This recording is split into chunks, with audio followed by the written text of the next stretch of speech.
हाँ जी, तो नमस्कार जी। तो आप लोग देख रहे होंगे, सोच रहे होंगे सर कर क्या रहे हैं। तो मैं तो कुछ नहीं कर रहा हूँ।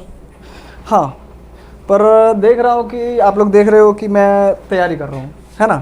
मतलब शर्ट वगैरह लगा रहा हूँ, है ना। क्या कर रहा हूँ, शर्ट वगैरह लगा रहा हूँ। पर एक्चुअल में मैं शर्ट नहीं लगा रहा हूँ, शर्ट का बटन नहीं लगा रहा हूँ। मैं तैयारी कर रहा हूँ किस चीज़ की, हमारे अगले चैप्टर की। कौन सा बच्चों, हमारे अगले चैप्टर की तैयारी कर रहा हूँ। और वो क्या है, वो क्या है बच्चों, हमारा बहुपद। क्या है बच्चों, बहुपद। आज जो हम पढ़ने वाले हैं ना, वो हम पढ़ने वाले हैं बहुपद। ठीक है, बहुत सारे बच्चे डिमांड कर रहे थे कि सर बहुपद पढ़ाइए, बहुपद पढ़ाइए। तो लो बच्चों, आ गया बहुपद, जिसको हम लोग इंग्लिश में क्या कहते हैं, पोलोनिमियल्स। क्या कहते हैं बच्चों, पोलोनिमियल्स बोलते हैं। ठीक है, तो इसमें हम लोग पढ़ने क्या आले हुए हैं, ठीक है ना बच्चों, कि इसमें हम लोग क्या क्या पढ़ेंगे, क्या क्या चीज़ पढ़ेंगे। तो मैं पहले आपको बता दूं, सबसे पहले तो हम इसमें पढ़ेंगे चर अचर, चर अचर के बारे में जानेंगे, ठीक है ना। फिर दूसरा हम लोग क्या जानेंगे, बहुपद, है ना जी। तीसरा बहुपद कौन कौन से होते हैं, कौन कौन से नहीं होते हैं। तीसरा जो हम जानेंगे बच्चों, क्या जानेंगे इसमें, तीसरा हम लोग जानेंगे इसमें कि इसके गुणांक। क्या जानेंगे, बहुपद का पहले मानक रूप समझेंगे, बहुपद का मानक रूप देखेंगे। चौथा, ठीक है, बहुपद का गुणांक, घात, बहुपद का घात पढ़ेंगे बच्चों, ठीक है। फिर उसके बाद क्या पढ़ेंगे,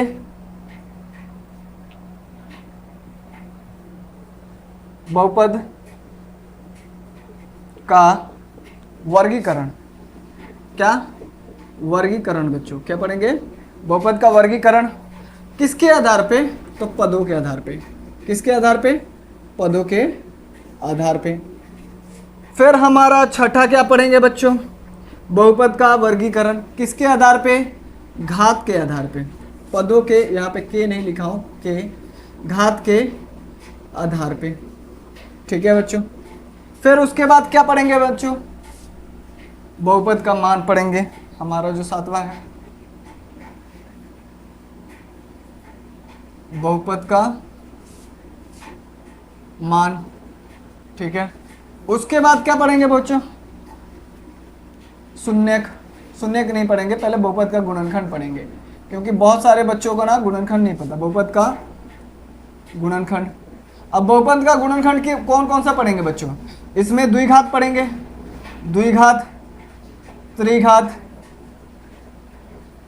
त्रिघात बहुपद पढ़ेंगे, द्विघात बहुपद पढ़ेंगे, इनका गुणनखंड करेंगे, ठीक है। और हमारा नौवां जो है बच्चों, वो क्या पढ़ेंगे, बहुपद का शून्यक। बहुपद का शून्यक, है ना बच्चों, बहुपद का शून्यक किसका, द्विघात का, द्विघात, त्रिघात, ठीक है ना, रैखिक बहुपद का, बहुपद को। ये सारी चीजें हम लोग किस में पढ़ेंगे, बेसिक में पढ़ेंगे। अब ये जो चीजें है ना बच्चों, आप लोग चाहे 9th में हो, चाहे क्लास 9th में हो आप लोग, चाहे क्लास आप लोग 10th में हो, ठीक है ना, या 8th में हो तो भी, है ना बच्चों। 9th में 10th वालों के स्पेसिफिकली उनके लिए है, बाकी आप चाहे 10th में हो, 9th में हो, उन सब के लिए ये चीज़ है। अगर जो आप लोग ये बेसिक कर लेते हो, ये सारी बेसिक कर लेते हो, और ये जो चीज़ें हैं मैं कितने एपिसोड में यानी कितने पार्ट्स में ख़त्म करूंगा, मैं इसको कम से कम बच्चों 5 या 6 पार्ट्स में इसको ख़त्म कर दूंगा। और हर एक पार्ट जो होगा हमारा बच्चों, वो 30 से 35 मिनट का होगा, ठीक है ना, 30 से 35 मिनट का होगा हमारा हर एक पार्ट। और इसी में मैं ये सारी चीज़ें आप लोगों को करा दूंगा, प्लस में आपको क्या कराऊंगा कि प्रैक्टिस भी कराऊंगा। क्या कराऊंगा बच्चों, प्रैक्टिस भी कराऊंगा, है ना, कि प्रैक्टिस जब तक नहीं होगा क्वेश्चंस का तब तक मज़ा नहीं आएगा। तब उसके बाद हम लोग क्लास 10th की, क्या बच्चों, क्लास 10th की प्रश्नावली को पढ़ेंगे। किस में पढ़ेंगे, प्रश्नावली को, प्रश्नावली को करेंगे। जब आप इस चीज़ को पढ़ के प्रश्नावली करोगे ना, इस चीज़ को रिवाइज करके एक बार प्रश्नावली करोगे ना, तो मज़ा आ जाएगा, मतलब जो भी चीज होगा ना बड़ा आसान तरीके से बहुत जल्दी ही क्या हो जाएगा, समझ में आएगा और खत्म भी होगा। समझ रहे हो ना बच्चों? क्योंकि ये सारी चीजें जब भी हम लोग क्या है, हम लोग भी मतलब ऑफलाइन क्लासेस में मैं पढ़ाता हूँ, तो ऑफलाइन क्लासेस में जब भी बच्चे 10th में आते हैं तो उनका रिवीजन करना पड़ता है, क्योंकि वो जाते हैं थोड़ा भूल जाते हैं, चीज़ों को भूल जाते हैं। तो जब ये विस्तार से रिवीजन करा दिया जाए और जब हम लोग एनसीईआरटी का बुक उठाते हैं और जब पढ़ते हैं उसको, जब कराते हैं, सॉल्व कराते हैं क्वेश्चन, तो उनको करने में थोड़ा सा भी दिक्कत नहीं होता है। समझ रहे हो ना आप लोग? तो इसलिए ये चीज़ जो है ना वो हमारा ज़रूरी है। ठीक है बच्चों? तो आप लोगों को समझ में आ गया कि हम बेसिक में, फुल टू फुल बेसिक में हम ये सारी चीज़ें पढ़ेंगे, उसके बाद हम लोग अपनी पर्सनालिटी को स्टार्ट करेंगे। ठीक है बच्चों? तो फिर मैं इनको मिटाता हूं और आगे बढ़ते हैं और करते हैं। ठीक है? आप लोग नोट कर लीजिए कि हम लोग करने क्या वाले हैं। ठीक है ना बच्चों? ठीक है ना जी?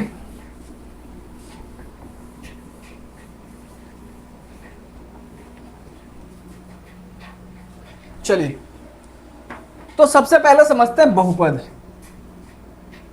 बहुपद जिसको हम इंग्लिश में पोलिनोमियल से जानते हैं। अब बहुपद में जो बच्चों हमारा होता है ना, एक चर होता है और दूसरा हमारा अचर होता है। ठीक है ना? अब पूछिएगा सर चर क्या होता है? तो चर को ना हम लोग बच्चों ABC डॉट डॉट XYZ से हम लोग क्या करते हैं, इसको दर्शाते हैं। यानी ABCD के कोनो भी लेटर ले लिए, कोई सा भी लेटर आप लोग ले लो ABCD का, उससे हम लोग क्या करते हैं, चर को दर्शाते हैं। और अचर क्या होता है बच्चों? 1 हो गया, माइनस का 1 हो गया, 0 हो गया, 2 हो गया, 5 हो गया, 5/2 हो जाएगा, है ना बच्चों? 8/3 हो जाएगा, या 2.5 हो जाएगा, या पाई हो गया, या कोई भी वास्तविक संख्या ले लो आप लोग। ठीक है ना? अचर हमारा क्या होता है? वास्तविक संख्या। क्या जी? वास्तविक संख्या। वास्तविक संख्या में से कोई सा भी उठा लो, वो हमारा क्या है? अचर है। और चर क्या होता है? ABCD का कोई सा भी लेटर ले लेते हैं, सपोज X ले लो, Y ले लो, A ले लो, B ले लो, ये सब क्या होता है? चर होता है। तो इसको चर ही क्यों बोलता है? देखो, क्योंकि बच्चों चर हम इसको इसलिए बोलते हैं क्योंकि इसके जगह पे हम कोई भी मान रख सकते हैं। यानी ये क्या होता है? चेंजेबल होता है, कि इसको हम मान के जरिए चेंज कर सकते हैं। x के जगह पे हम लोग वास्तविक संख्या का कोई भी संख्या रख सकते हैं।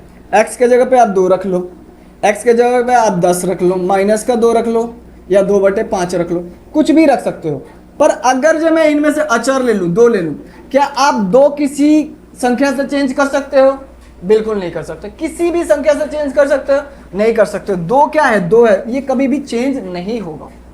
और ये जो चीज़ है x जो है चर है, ये इसका मान चेंज हो सकता है। ठीक है ना? इसका मान हम लोग रख सकते हैं, तो इसलिए इसको अचर बोलते हैं।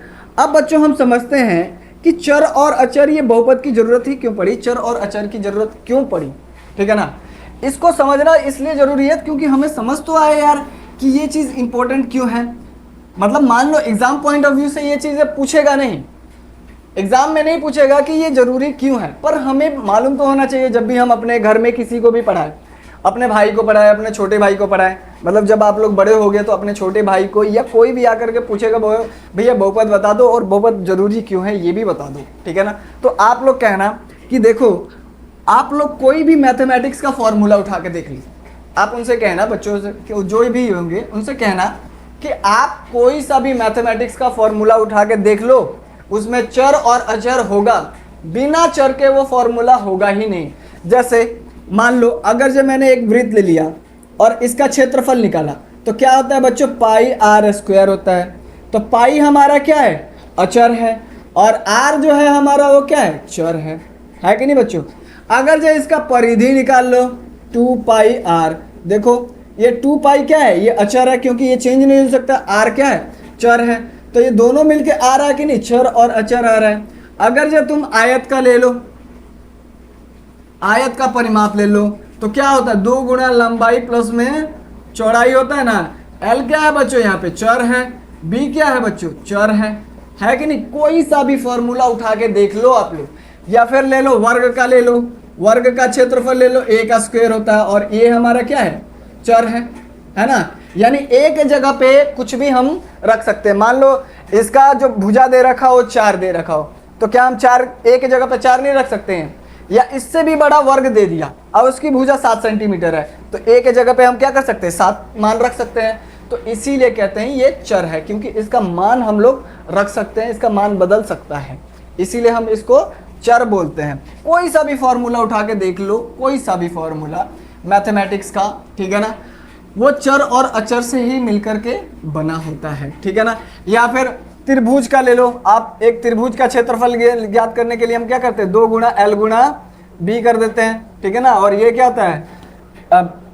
बी होता है बेस, मतलब आधार होता है, आधार, और ये इसको एच ऊंचाई, ये ऊंचाई हो गया।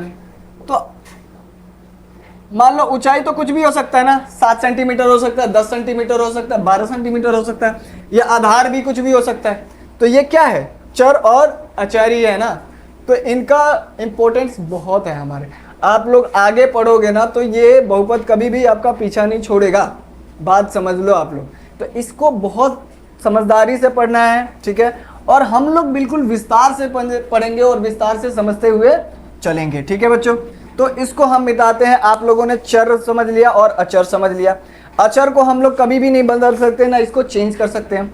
चर के मान हम कुछ भी रख सकते हैं, इसको बदल सकते हैं, ठीक है।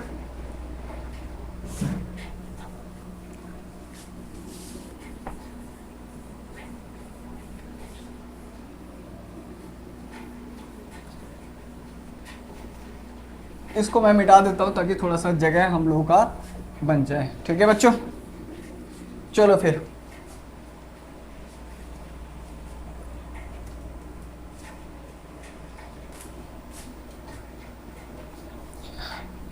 अब यहाँ पे आते हैं हम लोग, क्या करते हैं कि करते हैं, अच्छा चर को इंग्लिश में क्या बोलते हैं?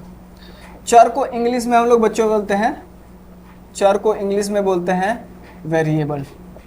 क्या बोलते हैं? वेरिएबल। अचर को इंग्लिश में क्या बोलते हैं? कांस्टेंट। कांस्टेंट।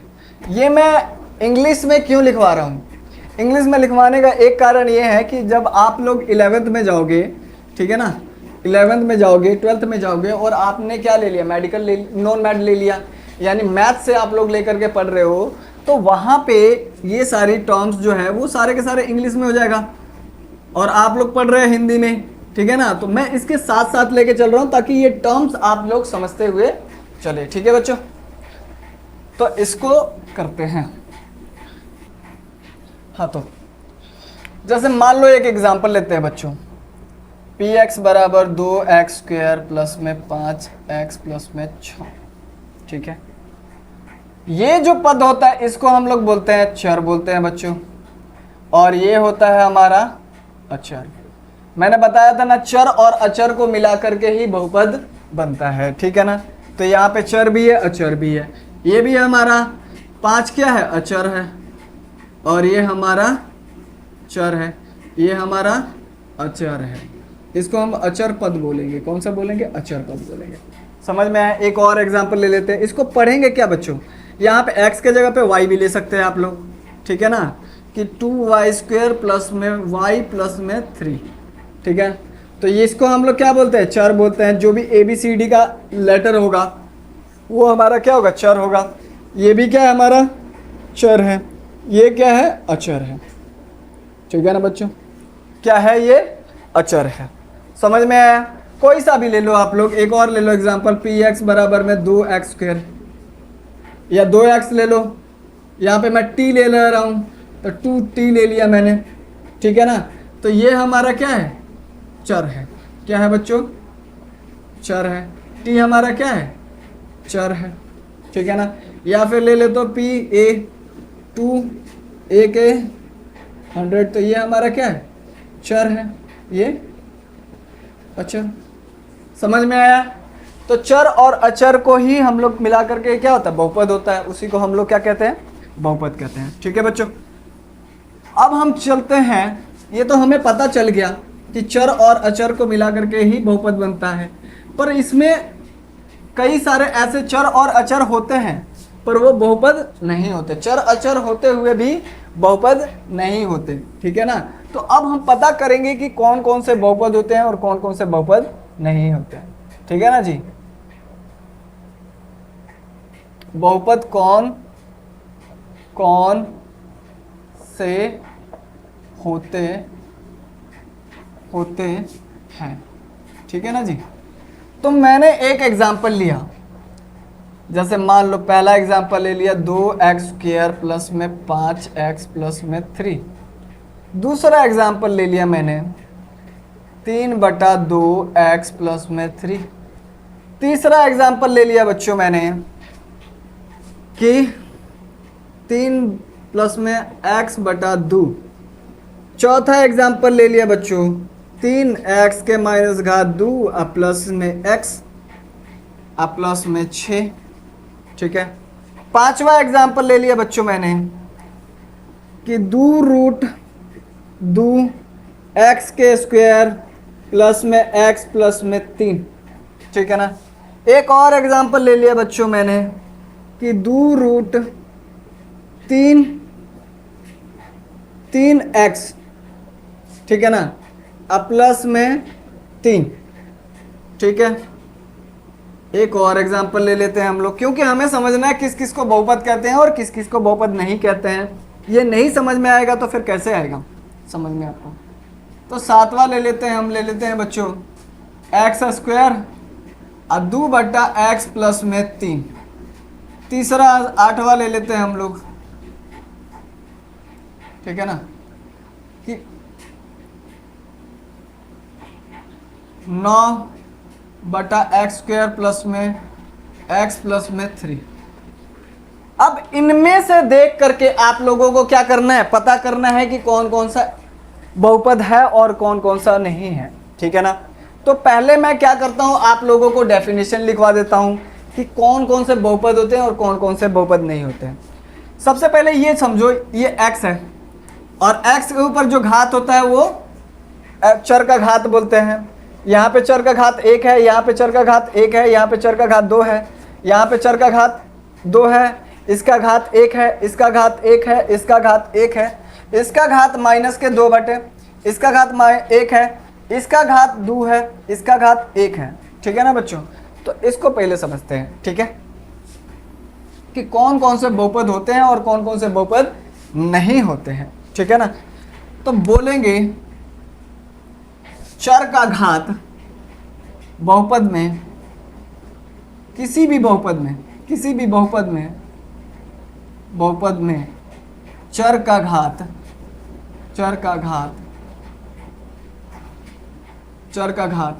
कौन सा संख्या हो, पूर्ण संख्या हो, पूर्ण संख्या हो।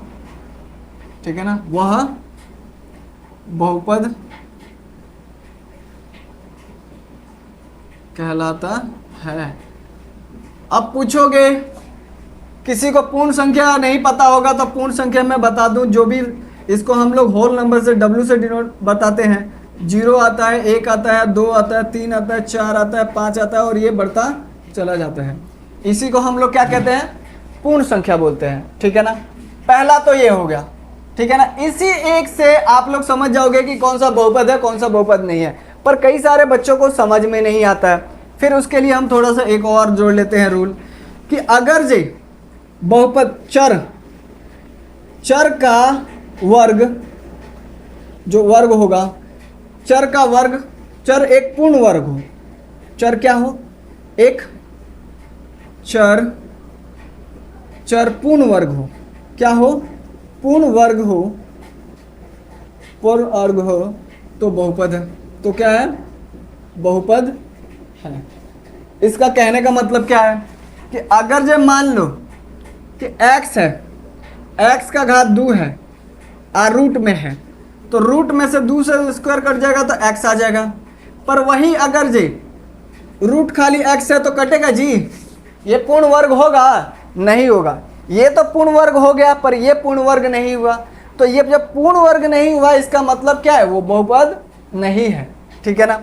तीसरा क्या कहोगे कि चर का जो घात होगा, चर का घात ऋणात्मक ना हो, क्या ना हो, ऋणात्मक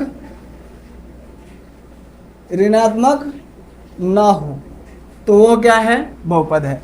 यानी x का घात माइनस में नहीं होना चाहिए, x का घात क्या नहीं होना चाहिए, माइनस में नहीं होना चाहिए। x का घात कोनो भी क्या होगा, माइनस में आएगा तो वो बहुपद नहीं होगा। x का घात अगर जब माइनस में आया तो वो बहुपद नहीं होगा, ठीक है ना। x का घात कुछ भी हो, जैसे मान लो एग्जाम्पल -2 है तो वो नहीं होगा। चौथा हमारा क्या है कि x कभी भी चर हर में ना हो, चर कभी हर में ना हो। मतलब कहने का मतलब है कि 2/x है तो यहाँ पे बट्टा में x है, तो इसका मतलब अगर जब बट्टा में x होगा यानी चर होगा तो वो बहुपद नहीं होगा। एक बार फिर से समझ लो, बहुपद में चर का घात क्या होना चाहिए, पूर्ण संख्या होना चाहिए, तो वही क्या होता है, पूर्ण बहुपद कहलाता है। यानी 0 1 2 3 4 5 6 इसके अलावा कुछ भी नहीं होना चाहिए, ठीक है ना। ये अगर जो होगा तो बहुपद होगा। अगर जब देखोगे तो इसी चीज़ से ये सारा चीज़ समझ में आ जाएगा, पर बहुत सारे बच्चों को नहीं आता तो फिर भी मैं बता दें। चर पूर्ण वर्ग हो तो बहुपद है। यानी चर में अगर x² हो या x का पावर 4 हो या सम संख्या वाला हो तो क्या हो जाता है, मतलब सम संख्या होगा और कई सम संख्या से नहीं कटता है, ठीक है ना। तो वो पूर्ण वर्ग होना चाहिए तभी वो क्या है, बहुपद है। अगर जो वो रूट में है और पूर्ण वर्ग नहीं हो रहा है तो वो बहुपद नहीं है। फिर कह रहे चर का घात ऋणात्मक ना हो, अगर जो चर का घात ऋणात्मक हुआ तो वो बहुपद नहीं है, ठीक है। चर कभी हर में ना हो यानी बट्टा में ना हो, चर अगर जो बट्टा में होगा तो बहुपद नहीं होगा, ठीक है। तो अब करते हैं इस क्वेश्चन को। तो यहाँ पे देखो चर जो है वो घात 2 है, घात 1 है, ना तो ये इसका घात ऋणात्मक है, ना ही रूट में है और ना ही चर हर में है, तो ये क्या है, बहुपद है, ठीक है। यहाँ पे भी देखो हमें सिर्फ चर से मतलब है और किसी से मतलब नहीं है। किससे मतलब है, सिर्फ चर से मतलब है। यहाँ पे x है, x का घात कुछ नहीं है, 1 है, तो 1 है और x क्या है, बट्टा में नहीं है, x का घात माइनस में भी नहीं है, ऋणात्मक में भी नहीं है और x रूट में भी नहीं है, तो ये क्या है, बहुपद है। यहाँ भी देखोगे आप लोग x का घात 1 है और ये बट्टा में नहीं है, ये ऊपर है, यानी कि ये क्या है, बहुपद है। यहाँ पे देखोगे, यहाँ पे जो चर है, चर का घात क्या है, -2 है, यानी चर का घात ऋणात्मक में है, तो चर का घात ऋणात्मक में होगा तो बहुपद नहीं होगा, और अगर जो चर का घात ऋणात्मक न हो तो बहुपद है। तो ऋणात्मक में है तो ये बहुपद नहीं होगा। यहाँ पे देखो 2√2, हमें सिर्फ क्या देखना है, चर के ऊपर देखना है। अब घात इसका क्या है, घात जो है वो क्या है, इथी में धनात्मक में है और कुछ नहीं है, इनमें से कोई सा भी मतलब ऋणात्मक में नहीं है, बट्टा में नहीं है चर, तो ये क्या हो जाएगा, बहुपद होगा। यहाँ पे देखोगे आप तो चर क्या है, 1 मिनट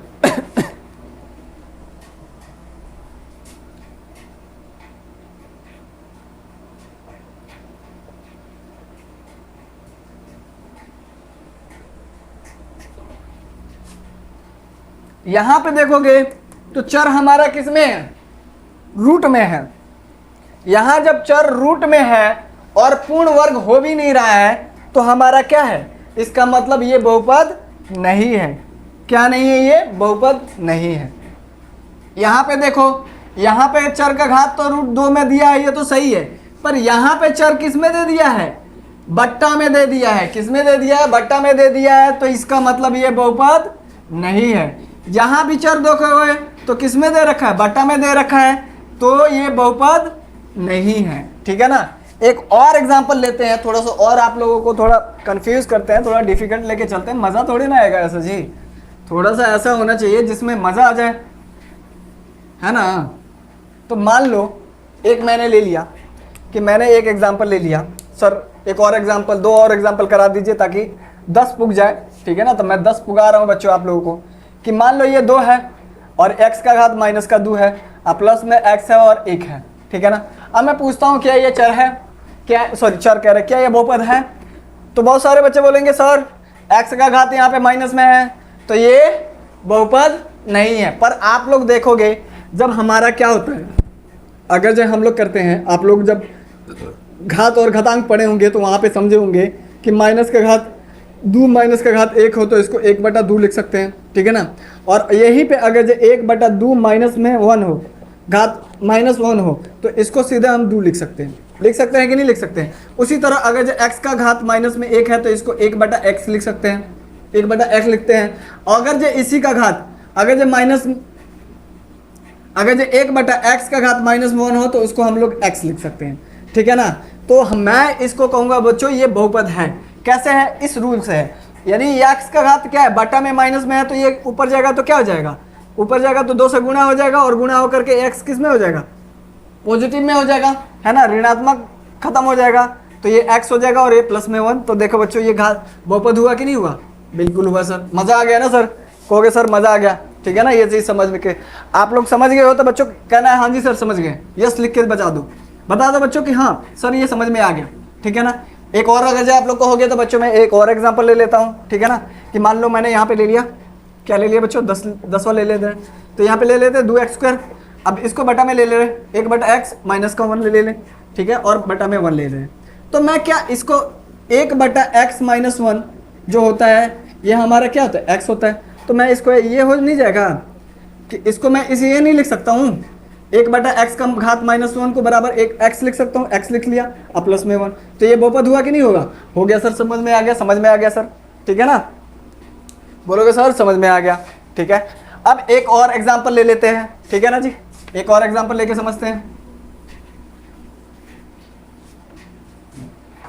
एक और एग्जांपल क्या ले लिया बच्चों कि मान लो ले लिया 2x² ले लिया बच्चों और यहाँ पे x ले लिया, यहाँ पे 5 ले लो, ठीक है ना, और बट्टा में x ले लिया। अब मैं ये पूछ रहा हूँ बहुपद है तो कहोगे सर आपने तो बताया था कि चर अगर जो हर में होगा तो वो बहुपद नहीं होगा। पर बच्चों देखोगे थोड़ा सा ध्यान से देखो कि ये क्या कर रहा हूँ मैं, x² यहाँ पे है और x यहाँ पे है। मैं इसको क्या कर रहा हूँ, कॉमन कर दे रहा हूँ, यानी इसको निकाल दे रहा हूँ बाहर। तो x निकल जाएगा, यहाँ पे 2x प्लस में 5 बचेगा और बट्टा में x बटेगा और ये x कट जाएगा कि नहीं हो जाएगा, और ये 2x प्लस में 5 होगा। तो बच्चों ये बहुपद हुआ कि नहीं हुआ? हो गया सर, बहुपद हो गया। तो थोड़ा बहुत यहाँ पे आप लोग ध्यान दीजिए, नहीं ध्यान दीजिएगा तो क्वेश्चन क्या हो जाएगा, गलत हो जाएगा, ठीक है बच्चों।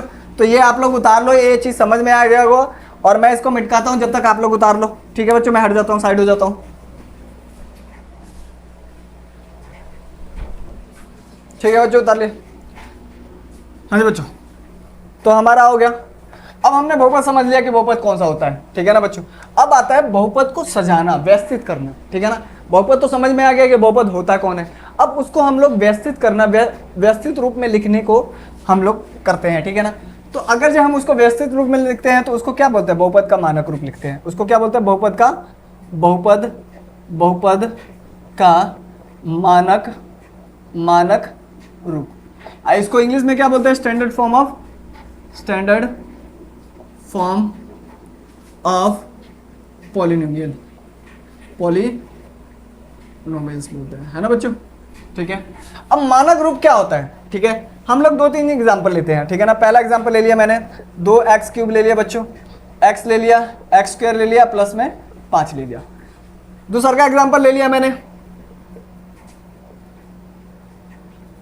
दूसरा का एग्जांपल 3x² प्लस में 5 प्लस में x ले लिया, ठीक है।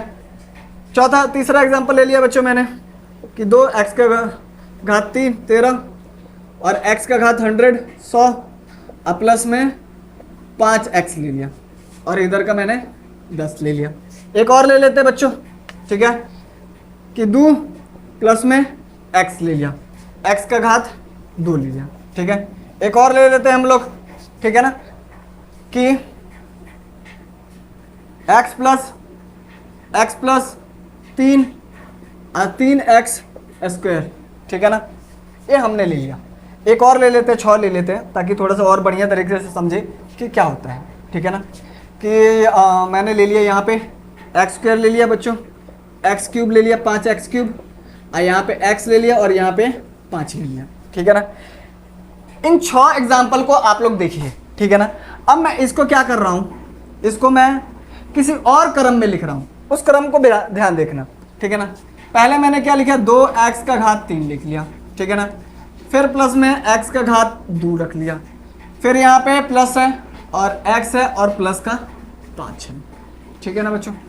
तो मैंने क्या किया यहाँ पे, इसको व्यवस्थित किया किस तरह से, इसको व्यवस्थित किया पहले बड़ा घात, फिर छोटा घात, फिर उससे छोटा घात। ठीक है ना। यानी जो चर का घात है उसको घटते क्रम में लिखा। ठीक है ना। आप कहोगे सर मैं इसको बढ़ते क्रम में भी तो लिख सकता हूँ ना जी। नहीं, हाँ, इसको घटते क्रम में लिखा। आप इसको कह सकते हो कि सर मैं बढ़ते क्रम में भी लिखूंगा। ठीक है ना। तो मैंने क्या किया बच्चों, बढ़ते क्रम में, चलो ठीक है बढ़ते क्रम में ले लेते हैं। पहले 5 ले लेते हैं, फिर x ले लेते हैं, x स्क्वायर ले लेते हैं, प्लस में 2x स्क्वायर x क्यूब ले सकते हैं। ठीक है ना। ये दोनों लिख सकते हो आप लोग। इसको सजाने का तरीका यही है। या तो आप इसको क्या करो, चर के घात को बढ़ते क्रम में लेके जाओ या उसको घटते क्रम में लेके जाओ। ठीक है ना। तो मैंने पहले क्या किया, घटते क्रम में लेके गया, फिर उसके बाद बढ़ते क्रम में ले गया। और इसी को हम लोग क्या कहते हैं, बहुपद का मानक रूप कहते हैं, यानी स्टैंडर्ड फॉर्म ऑफ पॉलिनोमियल कहते हैं। कि चर को हम लोग सबसे पहले बड़ा घात वाला चर को रखते हैं, फिर दूसरा उससे छोटा वाला घात, फिर तीसरा उससे छोटा, फिर चौथा उससे छोटा, फिर पांचवा। ठीक है ना। इस तरह से हम लोग इसको सजाते हैं। या फिर क्या करो, पहले का अचर पद रखो। ठीक है ना। फिर उसके बाद क्या करेंगे हम लोग कि छोटा घात। ठीक है ना। या फिर अचर पद को हम लोग इधर भी रख सकते हैं तो कोई दिक्कत नहीं है। ठीक है ना। पर ज्यादातर हम लोग बच्चों ये वाला चीज को हम लोग फॉलो करते हैं कि इसको क्या कैसे करते हैं, इसको अवरोही क्रम में फॉलो करते हैं, यानी घटते क्रम में। कौन से क्रम में, घटते क्रम में फॉलो करते हैं। और इसी को हम लोग क्या कहते हैं, बहुपद का मानक रूप। तो इसको कैसे सजाएंगे, सबसे बड़ा घात 3x स्क्वायर वाला है तो रखेंगे हम लोग 3x स्क्वायर। फिर उसके बाद क्या रखेंगे बोल दो, प्लस में x है तो x रख दिया और प्लस में 5 है। ये हो गया इसका मानक रूप। इसको व्यवस्थित कर दिया हमने। अब इसको व्यवस्थित कैसे करेंगे, तो सबसे पहले बड़ा घात देखेंगे। चर का बड़ा घात कौन सा है, तो चर का बड़ा घात x का घात 100 है तो x का घात 100 पहले रखेंगे। फिर उसके बाद देखेंगे 2x का घात कितना 13 है तो प्लस में 2x का घात 13 वाला पद रखेंगे। फिर उसके बाद देखेंगे 5 है और x का घात 1 है और उसके बाद 10 है। तो ये आ गया हमारा बहुपद का मानक रूप। इसमें क्या करेंगे आप लोग, x स्क्वायर प्लस में 2, इसमें करोगे सबसे बड़ा घात x का तो 3x का घात 2। ठीक है। फिर उसके बाद प्लस में x। ठीक है ना। और उसके बाद प्लस में 3। अचर पद को ना, जो ये अचर पद बोलते हैं, क्या बोलते हैं, अचर, अचर पद। अचर पद को हमेशा क्या करते हैं हम लोग, लास्ट में रखते हैं। कहाँ पे रखते हैं, लास्ट में रखते हैं। कहाँ पे रखते हैं बच्चों, लास्ट में रखते हैं। ठीक है। इसका ले लो आप लोग, ये हमारा क्या हो जाएगा 5x का क्यूब, पहले सबसे बड़ा घात वाला फिर उससे छोटा घात वाला, तो x स्क्वायर हो गया x और प्लस में 5। ठीक है। समझ में आया। फिर बहुपद का मानक रूप यानी बहुपद को व्यवस्थित रूप में सजाना, व्यक्त करना। ठीक है ना। अगर ये इसकी परिभाषा समझोगे तो क्या होगा कि चर के घात को क्या करना है, आरोही क्रम में, आरोही क्रम के रूप में व्यक्त किया जाए, उसी को क्या कहते हैं, बहुपद का मानक रूप कहते हैं। या आरोही कह दो या अवरोही कह दो। ठीक है ना। हम लोग कौन सा लिया है, अवरोही लिया है। आरोही में लिखो या अवरोही में लिखो। ठीक है बच्चों। तो ये समझ में आ गया। अब मैं इस साइड वाला मिटा लेता हूं क्योंकि मुझे इसके बाद एक और कॉन्सेप्ट समझ आना है और इसी एग्जाम्पल से समझाना है। ठीक है ना। मैं और एग्जाम्पल नहीं लूंगा, इसी एग्जाम्पल को लेकर के चलेंगे, बहुपद का गुणांक। ठीक है ना। तो बच्चों हम लोग क्या पढ़ेंगे अभी, ये मैंने एग्जाम्पल इसलिए रखा, ठीक है ना, बाकी को मिटा दिया क्योंकि हमें क्या करना है, बहुपद का गुणांक पढ़ना है। ठीक है ना। और इसको बोलते हैं coefficient of polynomial. I don't know कि ये कोफिशिएंट का स्पेलिंग सही है या थोड़ा सा गलत है, यहाँ पे देख लेना आप लोग। ठीक है ना। मेरे ख्याल से सही ही है। ठीक है, पर देख लेना आप लोग। ठीक है। तो ये जो एग्जाम्पल हमने लिया है, ठीक है ना, फर्स्ट इसको ले लेते हैं, इसको दूसरा ले लेते हैं, तीसरा, चौथा है, पांचवा और छठा। ठीक है बच्चों। ये हमारा एग्जाम्पल है, ये हमारा एग्जाम्पल है। ठीक है ना। ये हमारा एग्जाम्पल है। इसको मैं थोड़ा सा मिटा देता हूं। ठीक है। अब देखो इसमें जो है ना, ये बहुपद के क्या है, हर एक टर्म, हर एक जो प्लस में है, इधर प्लस में प्लस में प्लस में दे रखा है, इन सबको पद बोलते हैं। ठीक है ना। ये पद हो गया, एक ये पद हो गया, ये एक पद हो गया, एक ये पद हो गया। इसमें कहोगे 3 गए, 1 2 3 पद है, इसमें 1 2 3 4, इसमें 1 2, इसमें 1 2 3 है, 1 2 3 4, यानी 4 पद है। और हर एक पद में बहुपद का गुणांक होता है। क्या होता है? गुणांक होता है। और यहाँ पे क्या है? यहाँ पे देखोगे हर एक चीज़ का गुणांक है।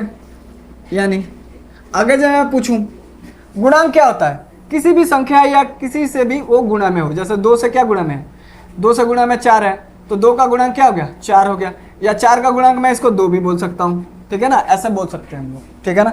तो यहाँ पे अगर जब मैं कहूँ, आप लोग देखोगे, ठीक है ना, यहाँ पे गुणांक, तो यहाँ पे मैं पूछूं पहले वाले में एक्स स्क्वायर का गुणांक बताइए, एक्स स्क्वायर का गुणांक बताइए, तो आप लोग देखोगे जो भी एक्स स्क्वायर के साथ में, यानी एक्स चर का घात 2 में 2 के साथ जो भी गुणा में होगा, जो भी उसके साथ होगा, वो उसका क्या हो जाएगा? गुणांक होगा। यानी यहाँ पे देखो एक्स स्क्वायर का गुणांक क्या है? कुछ नहीं है, तो 1 है। तो एक्स स्क्वायर का गुणांक क्या हो गया? एक्स स्क्वायर का गुणांक 1 हो गया। एक्स क्यूब का गुणांक कितना हो गया? एक्स का घात 3 का गुणांक कितना हो गया बच्चों? पहले वाले में यहाँ पे हमारा कितना हो गया? 2 हो गया। और कहोगे एक्स का गुणांक कितना हो गया बच्चों? एक्स का गुणांक पहले वाले में एक्स का गुणांक कुछ नहीं है, तो 1 है। अब ये भी किसी ना किसी चीज का गुणांक है। अब मैं बताता हूं आपको कैसे। किसी भी संख्या का घात अगर जैसे मान लो 2 का घात 0 रख दिया, तो ये क्या होता है? 1 होता है। आप लोगों ने पढ़ा होगा, a का घात मैंने 0 रख दिया बच्चों, तो क्या हो जाएगा? 1 बन जाएगा। 100 का घात मैंने क्या कर दिया बच्चों? 0 रख दिया, तो वो भी 1 हो जाएगा। 1000 का घात, 2000 का घात 0 रख दो, किसी का भी घात 0 रख दो, वो 1 हो जाएगा। तो मैं बच्चों यहाँ पे इस चीज़ को थोड़ा सा ध्यान से समझना आप लोग, ठीक है ना, बहुत इंपॉर्टेंट है, ठीक है, कि क्या मैं 5 को 1 से गुणा करूंगा तो 5 हो जाएगा, कोई दिक्कत होगा उसमें? और मैं 1 के जगह में क्या मैं x का घात 0 रख दूं तो क्या आता है? 1 आता है। तो 1 के जगह पे मैं क्या 5x का घात 0 लिख नहीं सकता हूँ? लिख सकता हूँ कि नहीं लिख सकता हूँ? तो बोलूंगा ना भैया कि x का घात 0 का गुणांक कितना हुआ बच्चों? 5 हुआ। समझ में आया? यानी हमने इस बहुपद के सारे गुणांक निकाल लिए। एक्स स्क्वायर का गुणांक हमारे 1 हो जाएगा, एक्स क्यूब का गुणांक हमारा 3 हो जाएगा। अगर ये यहाँ पे बच्चों माइनस में आ जाए तो ये हमारा क्या हो जाएगा? माइनस हो जाएगा, ठीक है ना। अगर ये एक्स स्क्वायर का एक्स क्यूब है और यहाँ पे -2 है, तो हमारा गुणांक क्या हो जाएगा? -2 हो जाएगा। समझ में आया? यहाँ पे मैं थोड़ा सा चेंज कर देता हूँ, यहाँ पे माइनस ले लेता हूँ, यहाँ पे इसको माइनस ले लेता हूँ, ताकि आप लोगों को समझ में भी तो आए, ठीक है। तो और ये जो हमारा, इसको हम लोग अचर बहुपद बोलते हैं। क्या बोलते हैं? अचर बहुपद बोलते हैं, अचर पद बोलते हैं, सॉरी, अचर पद, ठीक है। समझ में आया आप लोगों का? अब मैं पूछता हूँ यहाँ पे, इसको समझ लिया आप लोगों ने? इस वाले एग्जाम्पल से लेते हैं, इस वाले एग्जाम्पल से लेते हैं। तो मैं पूछता हूँ बच्चों x का गुणांक बताइए, x का गुणांक। तो देखो x के साथ में क्या गुणा है? x के साथ में कुछ नहीं है, तो 1 होगा। तो माइनस का 1 गुणांक में क्या है? माइनस का 1 है, तो क्या है? माइनस का 1। अगर मैं कहूँगा यहाँ पे x नोट के साथ में x का घात 0 का गुणांक क्या है, तो आप लोग क्या बच्चों बोलोगे कि 5 है सर। अब मैं बोलूँगा एक्स स्क्वायर का गुणांक क्या है इनमें से, तो बोलोगे आप लोग 3 है। आगे समझ में? तीसरे में देखते हैं, x13 का गुणांक बताइए, x13 का गुणांक बताइए, क्या हो जाएगा? x13 का गुणांक कितना है जी? प्लस में 2 है। x का गुणांक मैं पूछूं इसमें से, तीसरे में से, तो कितना है? माइनस का 5 है। और x का घात 100 का गुणांक मैं पूछूं तो कितना आ जाएगा? 1 आ जाएगा। इसके पास कुछ नहीं है तो 1 आ गया। समझ में आ रहा है ना बच्चों? बहुत बढ़िया, ठीक है। तो ये है। तो आप लोगों को क्या करेगा? प्रश्न में पूछ देगा।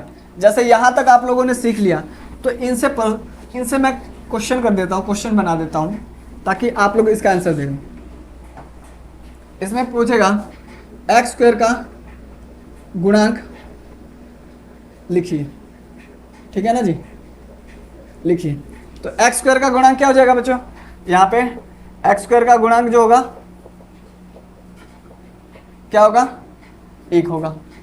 इसमें पूछ देगा बच्चों कि x का गुणांक बताइए, x का गुणांक लिखिए। तो यहाँ पे x का गुणांक क्या हो जाएगा, कौन से में, पांचवें में होगा, 1 हो जाएगा।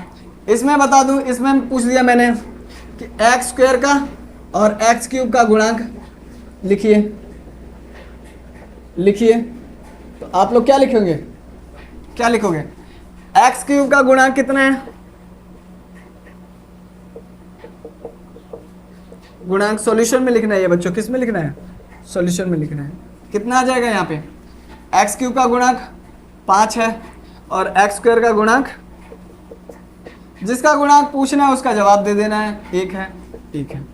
तो समझ में आया बच्चों, आज का जो चैप्टर है, आज का जो हमने जो बेसिक पढ़ा है ये बेसिक है, और भी हम लोग इससे आगे पढ़ेंगे जो हमने शुरुआत में बात किया था, डिस्कस किया था, और उसको धीरे धीरे कम से कम 5 पार्ट लगेंगे, जहाँ तक मुझे आइडिया है। पार्ट्स कितने लगेंगे, 5 पार्ट्स लगेंगे, और हर एक पार्ट 30 से 35 मिनट का रखूँगा, मैं ज़्यादा नहीं रखूँगा, ठीक है ना। आप लोग चाहे तो अगर ये चीज़ मालूम है तो स्किप कर सकते हो आप लोग, ठीक है ना।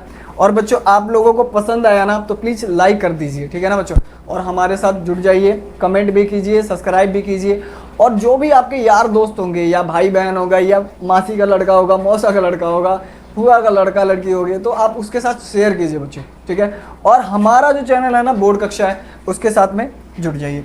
मेरा नाम है सुनील सर, और आप लोग वैसे तो ठीक ही है, ठीक है सर, थैंक यू, धन्यवाद।